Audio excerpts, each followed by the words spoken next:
Halo Sobat Sanubari, selamat datang kembali di channel kami untuk menyaksikan episode terakhir. Kisah cinta dua dimensi berjudul My Lovely Princess. Setelah mengetahui kebenaran tentang kalung peninggalan kerajaan Goryeo di episode sebelumnya, Yura membatalkan niatnya untuk membawa Min Yung ke kantor polisi. Ia mengajak Min Yung makan siang sambil menanyakan apa yang sebenarnya terjadi. Min Yung pun menceritakan kejadian yang dia alami. Yura nyaris tidak percaya, namun benar adanya. Min Yung dapat menjelaskan dengan arici silsilah keluarga kerajaan Goryeo. Min Yung meminta bantuan Yura agar ia dapat kembali ke dunianya. Yura tidak tahu caranya, bagaimana ia bisa menolong Min Yung sementara ia sendiri tidak percaya ini semua bisa terjadi. Tapi Min Yung mengatakan pada Yura bahwa penyihir yang membuatnya terlempar ke masa ini mengatakan bahwa Min Yung hanya akan pulang ketika ia sudah memahami arti ketulusan. Mereka pun berpikir. Namun untuk sementara waktu, Yura mengizinkan Min Yung untuk tinggal bersamanya. Mereka sering menghabiskan waktu bersama.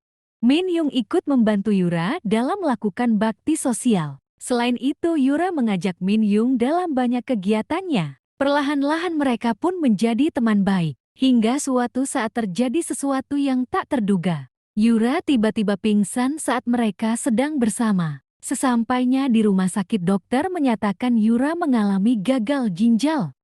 Membutuhkan donor ginjal dan harus segera dioperasi. Tanpa pikir panjang, Min Yung mendonorkan ginjalnya untuk Yura. Beberapa hari setelah operasi, Yura menanyakan pada Min Yung, kenapa ia mendonorkan ginjalnya? Min Yung menjawab bahwa ia tidak tahu alasannya.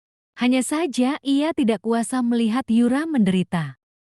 Ia ingin melihat Yura sehat dan bahagia. Aku tidak tahu perasaan apa ini. Tapi seandainya mereka meminta nyawaku, aku akan memberikannya. Mata Yura berkaca. Ia tidak menyangka Min Yung menyayanginya begitu dalam. Min Yung menunjukkan ketulusan yang begitu dalam pada dirinya. Lalu tiba-tiba sebuah cahaya muncul di hadapan mereka. Dari dalam cahaya itu terdengar suara yang berkata, Min Yung, kau telah memahami arti ketulusan. Sekarang waktunya bagimu untuk kembali.